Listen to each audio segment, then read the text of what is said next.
오늘 말씀, 오늘 말씀은 본문은 누가복음 24장 13절부터 27절까지입니다. 말씀의 제목은 예수 부활, 내 부활이다 하는 제목으로 잠시 말씀을 나누기를 원합니다. 먼저 본문 말씀을 24장 13절. 그날에 그들 중 둘이 예루살렘에서 25리 되는 엠마오라 하는 마을로 가면서 이 모든 된 일을 서로 이야기하더라. 그들이 서로 이야기하며 문의할 때에 예수께서 가까이 이르러 그들과 동행하여 그들의 눈이 가리워져서 그인 줄 알아보지 못하거늘 예수께서 이르시되 너희가 길 가면서 서로 주고받고 하는 이야기가 무엇이냐 하시니 두 사람이 슬픈 빛을 띠고 머물러 서더라. 그 한 사람인 글로바라 하는 자가 대답하여 이르되 당신이 예루살렘에 체류하면서도 요즘 거기서 된 일을 혼자만 알지 못하나. 이르시되 무슨 일이냐. 이르되 나사렛 예수의 일이니 그는 하나님과 모든 백성 앞에서 말과 일에 능하신 선지자이거늘 우리 대제사장들과 관리들이 사형 판결에 넘겨주어 십자가에 못 박았느니라. 우리는 이 사람이 이스라엘을 속량할 자라고 바랐노라. 이뿐 아니라 이 일이 일어난 지가 사흘.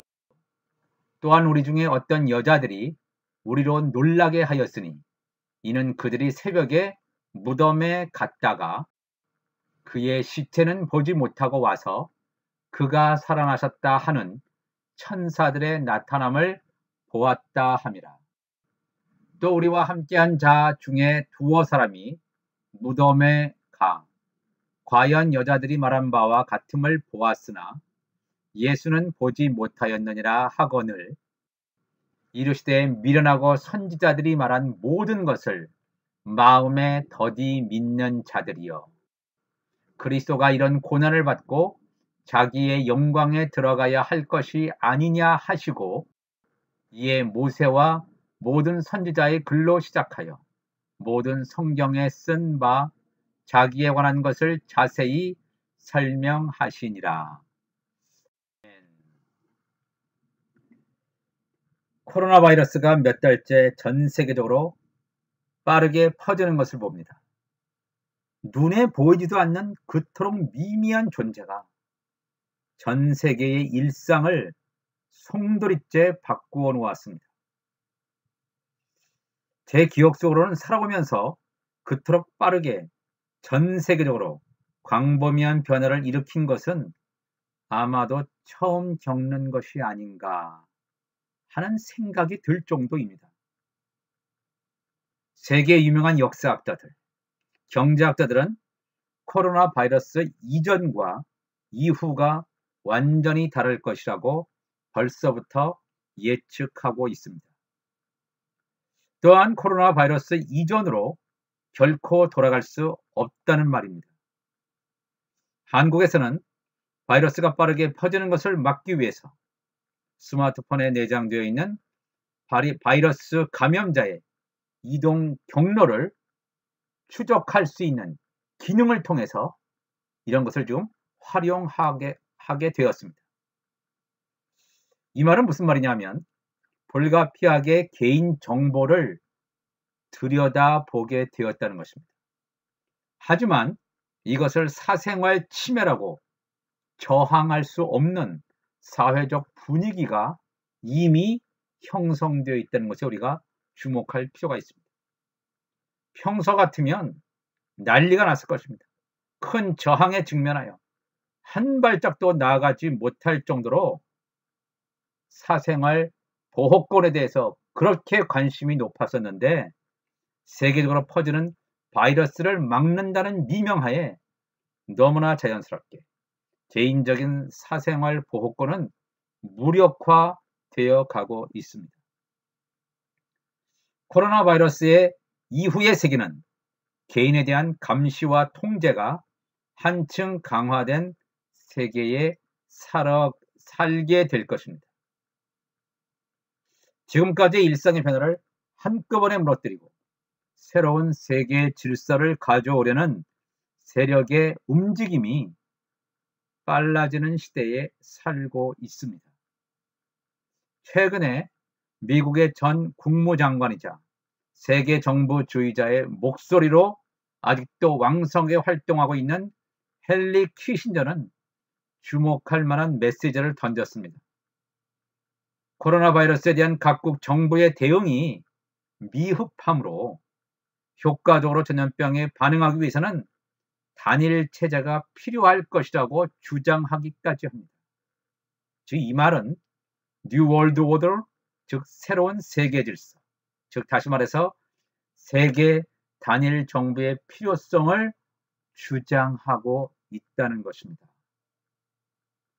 코로나 바이러스가 현 시대를 나누는 분수령인 것처럼 기독교에서도 예수님의 십자가와 부활은 제자들의 삶의 이전과 이후를 나누는 분수령 중에 하나라고 할 수 있겠습니다. 그들 곁에서 천국 복음을 말씀하시던 예수님께서 어느 날 갑작스럽게 십자가의 죽음으로 제자들의 곁을 떠난 사건은 충격 그 자체였을 것입니다. 삶의 터전을 모두 버리고 예수님을 따라 나섰던 제자들, 자신들이 그리던 목적을 이루지 않겠나 하는 욕망이 갑작스럽게 사그러진 느낌, 갑작스럽게 공백으로 다가온 화폭처럼 멍하니 하늘을 쳐다보는 아이와 같다고나 할까요? 오늘 누가복음 24장 13절 이하에 등장하는 엠마오로 가는 두 제자들의 마음은 이러한 심정이지 않았을까 생각해 봅니다. 한시라도 빨리 예수님의 십자가의 죽음을 극복하기 위해서, 아니면 잊어버리기 위해서, 아니면 또한 예수님께서 예루살렘에서 십자가에서 죽으신 사건의 불똥이 혹시 자신들에게 미치지 않을까 하는 위험에서 벗어나기 위해서 두 제자들은 엠마오라는 마을로 급히 이동하고 있었습니다. 예수님의 죽음에 대한 이야기를 나누면서 예수님께서 벌써 부활하셨다는 것도 전혀 알지 못한 채 그들은 예수님께서 돌아가신 그 시각에 멈추어져 있었습니다. 두 제자들은 예수님께서 부활하신 줄도 모른 채 엠마오로 가고 있었는데 예수님을 따라다녔던 막달라 마리아를 비롯한 여자들, 그리고 베드로를 비롯한 몇몇의 제자들은 예수님께서 살아나셨다는 소식을 이미 들었습니다. 그렇지만 제자들은 그 소식을 믿을 수 없다고 여겼던 것 같습니다. 엠마오로 가는 두 제자들이 예수님의 죽음에 대하여 한창 이야기를 주고받고 있을 때였습니다. 그들의 이야기를 나누는데 열중하고 있던 나머지 예수님이 그들 가운데 계신 것을 알아차리지도 못하였습니다. 성경은 누가복음 24장 16절에서 이렇게 얘기합니다. 그들의 눈이 가리워져서 그인줄 알아보지 못하거늘. 그들의 눈이 가리워졌다 그럽니다. 그들의 눈이 예수님을 알아보지 못하도록 어떤 힘에 의해서 영향을 받았음을 성경은 분명히 기록하고 있습니다. 예수님을 알아보는 것이 허용이 안 될 정도, 그러한 상황의 분위기를 설명해 주고 있습니다. 예수님의 모습에 대하여 너무나 익숙하여 친밀했을 텐데도 갑자기 끼어든 예수님을 알아보지도 못하고 이 웬 청년이 갑자기 우리의 대화에 끼어들었을까, 이렇게 생각했을 것입니다. 누가복음 24장 17절에 예수님께서 그들의 대화에 끼어들면서 이렇게 말씀하십니다. 예수께서 이르시되 너희가 길 가면서 서로 주고받고 하는 이야기가 무엇이냐 하시니 두 사람이 슬픈 빛을 띠고 서더라 그랬습니다. 18절에 보니까 그 한 사람인 글로바라는 자가 이렇게 예수님께 얘기합니다. 당신이 예루살렘에 체류하면서도 요즘 거기서 된 일을 혼정을 알지 못하느냐. 이 말을 들은 예수님께서 무슨 일이냐 이르되 나사렛 예수의 일이니 그는 하나님과 모든 백성 앞에서 말과 일에 능하신 선지자이거늘 우리 대제사장들과 관리들이 사형 판결에 넘겨주어 십자가에 못 박았다고 그렇게 얘기하고 있습니다. 우린 참 이 말씀을 보면서 참으로 놀라운 것을 발견하게 됩니다. 이 예수님의 제자들은 예수님에 대해서 정확하게 알고 있지 못했습니다. 여기서 그들은 예수님을 말과 일에 능한 선지자 정도로만 알고 있었다고 말하고 있습니다. 예수님께서는 이미 빌라도 총독 앞에서도 네가 유대인의 왕이냐? 라는 질문 앞에 유대인의 왕으로 오기 위해서 이 땅에 태어났음을 스스럼없이 밝히셨는데 제자들은 예수님이 누구신지 정확히 알지 못했음을 드러내주고 있습니다. 예수님께서는 제자들에게 분명히 공식적으로 3번에 걸쳐서 예수님의 죽음과 사흘 만의 부활이 있을 것임을 미리 알려 마가복음 8장 31절 가보면 인자가 즉 예수님이 많은 고난을 받고 장로들과 대제사장들과 서기관들에게 버림받아 죽임을 당하고 사흘 만에 살아나야 할 것을 비로소 그들에게 가르치신다. 첫 번째 고난 예고죠. 두 번째는 마가복음 9장 31절 제자들을 가르치시며 또 인자가 사람들의 손에 넘겨져 죽임을 당하고 죽은 지 3일 만에 살아나리라는 것을 말씀하셨기 때문이라. 두 번째 고난 예고입니다. 마가복음 10장 33절에 보라 우리가 예루살렘에 올라가노니 인자가 대제사장들과 서기관들에게 넘겨주매 그들이 죽이기로 결의하고 이방인들에게 넘겨주겠고 그들은 능욕하며 침뱉으며 채찍질하고 죽일 것이나 그는 3일 만에 살아나리라 하시니라. 예수님께서는 적어도 공식적으로 3번에 걸쳐서 제자들에게 말씀했습니다.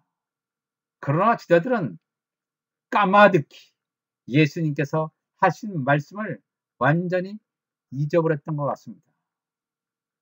이 엠마오로 가는 두 제자의 말을 들었던 예수님께서 답답하셨던 나머지 누가복음 24장 25절 이렇게 말씀하십니다. 이르시되 미련하고 선지자들이 말하는 모든 것을 마음에 더디 믿는 자들이여 그리스도가 이런 고난을 받고 자기의 영광에 들어가야 할 것이 아니냐 하시고 이에 모세와 모든 선지자의 글로 그러니까 구약성경이죠.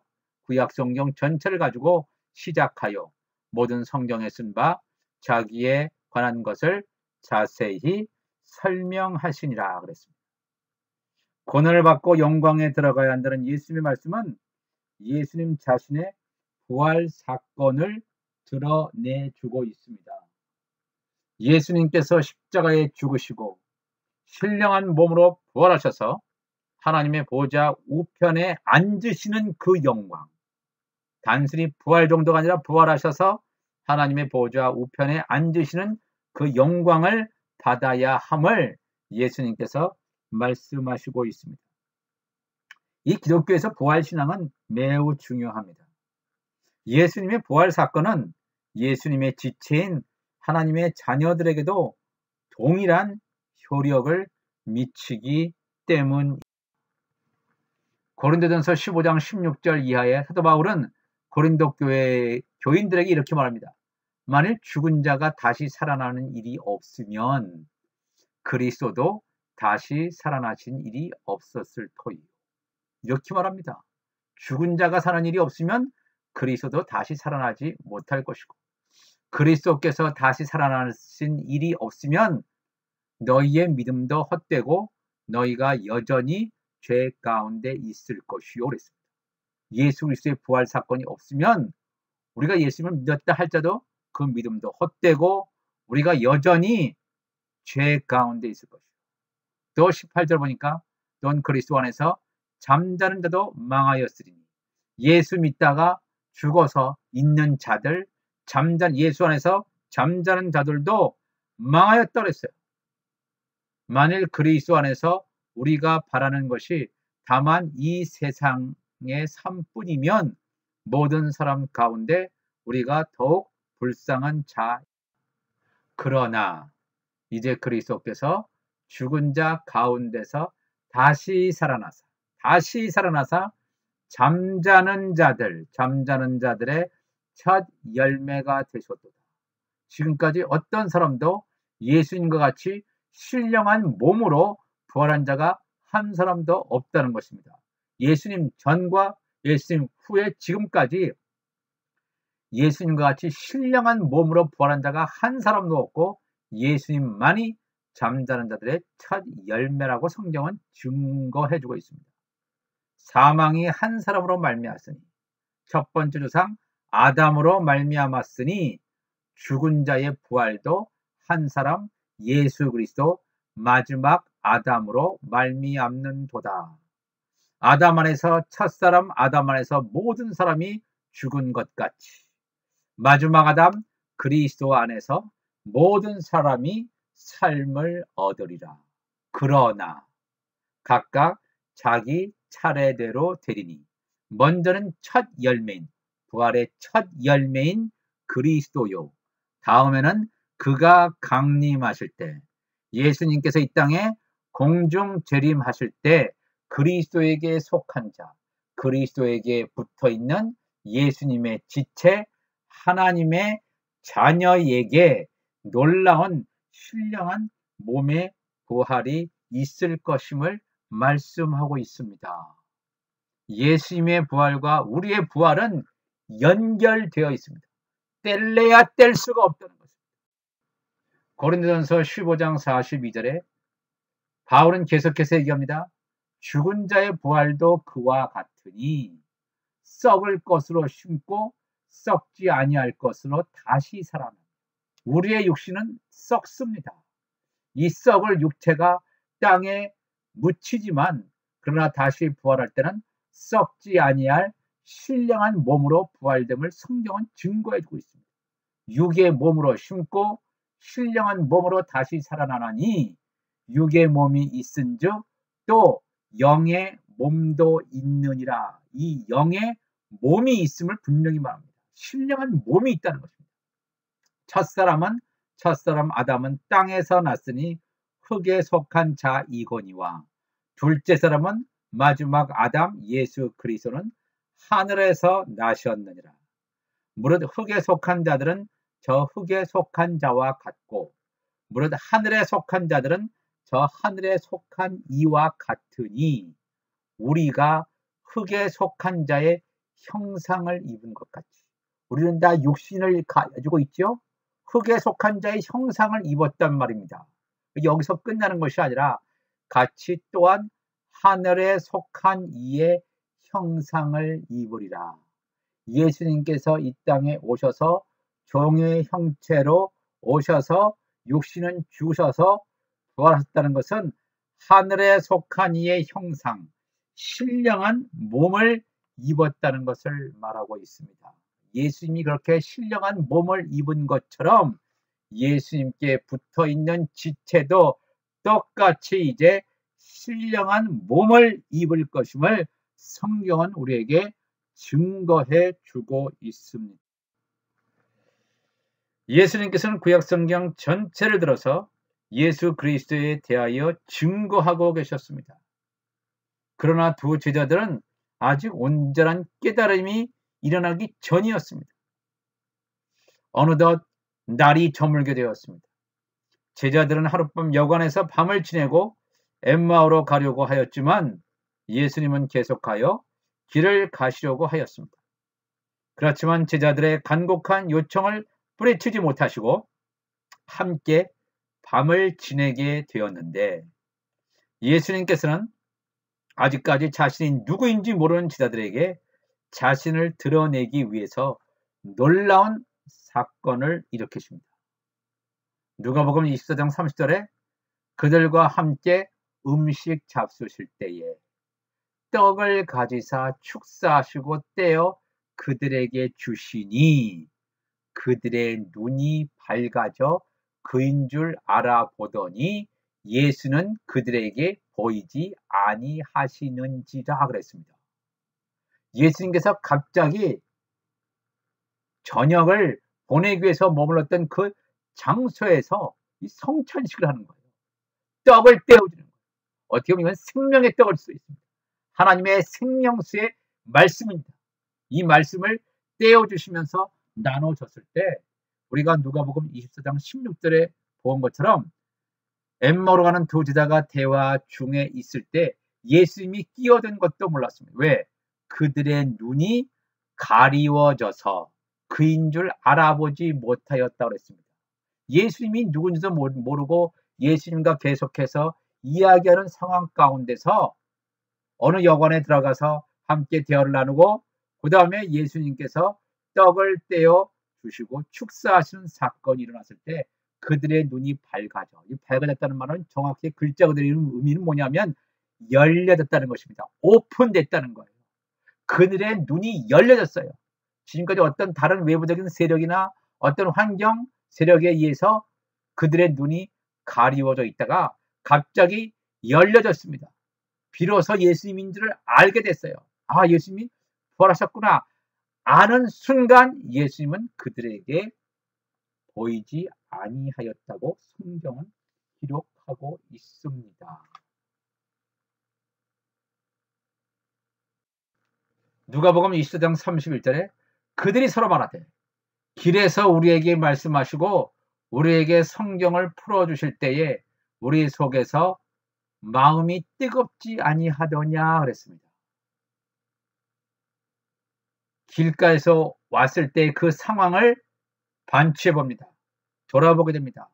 야, 예수님이 구약 성경을 너무나 놀랍게 풀어주셨습니다. 이 풀어주셨다는 말이 글자 그대로의 의미는 뭐냐면 성경을 열어주실 때 그들의 눈이 닫혀 있어서 성경을 읽어도 무슨 뜻인지 이해할 수 없는 상황 가운데서 예수님께서 성경을 열어주실 때 마음이 뜨거움을 느꼈습니다. 뜨거운 마음을 느꼈는데도 불구하고 예수님이 누군지를 몰랐다는 것입니다. 누가복음 24장 34절에 말하기를 주께서 과연 살아나시고 시몬에게 보이셨다. 그들이 이렇게 이런 말씀을 하기 전에 어떤 상황이 발생하냐면 부활하신 예수님을 만났다는 흥분, 감격에 이미 늦은 밤이라도 야, 정말 늦은 밤이니까 한밤 자고 떠나야지. 이것이 아니고 늦은 밤이라는 사실도 잊어버린 채 길을 다시 돌이켜서 예루살렘으로 향하였습니다. 두 제자들이 예루살렘에 돌아가 보니 이미 11 제자들과 다른 무리들이 함께 모여서 예수님의 부활에 관하여 이야기를 나누고 있었습니다. 누가복음 24장 34절에 주께서 과연 살아나시고 시몬 베드로에게도 보이셨다. 사람들이 이렇게 말하는 것을 얘기를 들었습니다. 엠마오에서 막 예루살렘으로 돌아온 두 제자들도 자신들이 엠마오에서 만난 부활하신 예수님을 함께 나누는 이야기를 하고 있었습니다. 각자 자신들의 이야기를 하고 있을 때 예수님께서 그들 가운데 나타나셨습니다. 누가복음 24장 36절에 이 말을 할 때 예수께서 친히 그들 가운데 서서 이르시되 너희에게 평강이 있을지어다 하시니 그들이 놀라고 무서워하여 그 보는 것을 영으로 생각하는지라. 이렇게 말씀하시는 것을 보입니다. 하도 그들이 믿지 않으니까 하나의 영으로 생각하는 그런 그들의 마음을 아시고 예수님께서 이렇게 말씀하십니다. 누가복음 24장 39절에 내 손과 발을 보고 나인 줄 알라. 또 나를 만져보라. 영은 살과 뼈가 없으되 너희 보는 바와 같이 나는 있느니라. 이 말씀을 하시고 손과 발을 보이시나 그래서 손과 발까지 보이셨습니다. 왜? 제자들이 거기에 있는 사람들이 예수님이 그 앞에 나타나심에도 불구하고 믿지 않는 그런 의심의 상태를 봤을 때 예수님께서 그렇게 말씀했습니다. 누가복음 24장 45절에 이때 예수님께서 그들의 마음을 열어, 또 열었다는 말이 나오죠. 그들의 마음을 열어 성경을 깨닫게 하시고 또 이르시되 이같이 그리스도가 고난을 받고 제3일에 죽은 자 가운데서 살아날 것과 또 그의 이름으로 죄 사함을 받게 하는 회개가 예루살렘에서 시작하여 모든 족속에게 전파될 것이 기록되었으니 너희는 이 모든 일의 증인이라 이렇게 말씀했습니다. 마음을 열었다고 그랬습니다. 하나님께서 우리의 마음을 열어주시기를 바랍니다. 이 말씀을 듣는 우리 주함께 교우들 마음 가운데 우리 주님께서 찾아오셔서 인생의 많은 어려움들, 고뇌들, 슬픔들, 이 모든 것들을 다 주님께서 제거하여 주실 줄로 믿습니다. 우리 주님께서 우리의 마음을 열어주실 때, 하나님의 말씀을 읽을 때 우리가 하나님의 말씀을 깨닫는 역사가 나타납니다. 주님과 동행하였지만 엠마오의 두 제자들은 주님인지 알지 못했습니다. 그러나 주님께서 그들의 마음을 열어주시고 성경을 열어주실 때 놀라운 하나님의 메시지를 경험하게 되고 예수님이 누구신지 알게 되고 예수님이 선지자 정도로만 인식했던 그들의 그 관점이 변화되어서 예수님이 우리의 구원자시구나, 우리를 위해서 십자가 지신 바로 그 구원자, 하나님의 아들, 만왕의 왕이시구나 깨닫게 되는 놀라운 역사를 경험한 것을 보게 됩니다. 예수님께서 십자가에 죽으신 건이 6월절에 일어났습니다. 6월절에 일어났습니다. 6월절에 어린 양이라고 성경은 말하고 있습니다. 그런데 예수님께서 사흘 만에 부활하신 사건은 초실절에 일어납니다. 6월절 다음 날이죠. 6월절에 예수님께서 돌아가신 십자가의 날이라면 초실절은 예수님께서 죽으시고 사흘 되는 날이 초실절이라고 합니다. 초실절은 어떤 날이냐? 레위기 23장 9절에 여호와께서 모세에게 말씀하여 이르시되 이스라엘 자손에게 말하여 이르라. 너희는 내가 너희에게 주는 땅에 들어가서, 가나안 땅이죠. 약속의 땅에 들어가서 너희의 곡물을 거둘 때에 너희의 곡물에 첫 이삭 한 단. 그때 여기서는 보리 추수입니다. 보리 이삭 한 단을 제사장에게로 가져가는 요 절기를 초실절이라고 합니다. 여기서 말하면 첫 이삭과 한 단을 우리가 주목할 필요가 있습니다. 보리 추수 전체 바치는 것이 아니라 이때 하나님께는 이 초실절에는 첫 이삭 한 단을 바칩니다. 첫 이삭이라고 하는 것은 예수 그리스도를 예표하는 말입니다. 한 단이라고 하는 것은 첫 이삭에 붙어 있는 한 단입니다. 한 단은 바로 예수님의 지체, 하나님의 자녀들을 말합니다. 참 놀라운 말이죠. 레위기 23장 9절에 초실절의 이 사건을 통해서 이 첫 이삭의 부활 사건, 부활의 첫 열매이신 예수님, 또 예수님을 따라가는 제자들, 하나님의 자녀들, 예수님의 지체들인 한 단이 분리되지 않고 연결되어 있다 하는 것을 알 수가 있습니다. 우리 며칠 전에 예수님의 십자가 사건, 예수님의 십자가의 고난 사건을 이틀 전에 경험했습니다. 고난주간도 경험했습니다. 이제는 예수님의 부활의 아침을 맞이했습니다. 예수님은 첫 이삭입니다. 첫 번째 부활하신 첫 열매입니다. 부활하신 첫 열매가 이 땅에 오셨다고 하는 것은 부활의 첫 열매에 붙어 있는 한 단, 여러분과 제가 그 속에 붙어 있다는 것입니다. 그렇기 때문에 예수님의 부활, 나의 부활, 예수 부활, 내 부활의 놀라운 하나님의 역사가 이루어졌다는 사실을 우리가 기억해야 될 것입니다. 예수님의 부활 사건은 하나님의 자녀인 여러분의 부활 사건을 미래의 신령한 몸으로 부활되어질 것을 미리 보여주고 있는 상징적인 사건이기도 합니다. 종말의 시계가 갈수록 빨라지는 상황 속에서 성령으로 충만하여 예수님의 오심을 준비하며 살아가시는 주와 함께 교회 교우들이 되시기를 축복합니다. 기도하시겠습니다. 하나님 아버지 감사합니다. 이렇게 멀리 떨어져서 예배를 드립니다. 우리가 멀리 떨어져서 예배를 드리지만 그럼에도 불구하고 하나님의 성령께서 우리와 함께 하시는 줄로 믿습니다.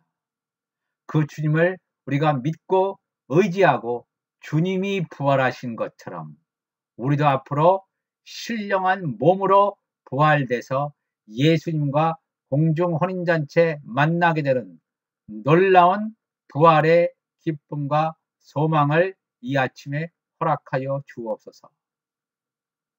아직도 우리 마음 가운데 고통이 있습니까? 아픔이 있습니까? 상처가 있습니까? 우리 주님께서 오셔서 이 시간 예배드리는 모든 심령을 만져주시고 새롭게 하시고 고쳐주셔서 온전히 예수 그리스도께 한 발자국 날마다 다가가는 우리 주와 함께 교우들과 이 메시지를 듣는 모든 사람들에게 한량없는 부활의 기쁨과 소망이 넘치게 하여 주시옵소서. 감사하며 우리 주 예수 그리스도의 이름으로 간절히 기도하옵나이다.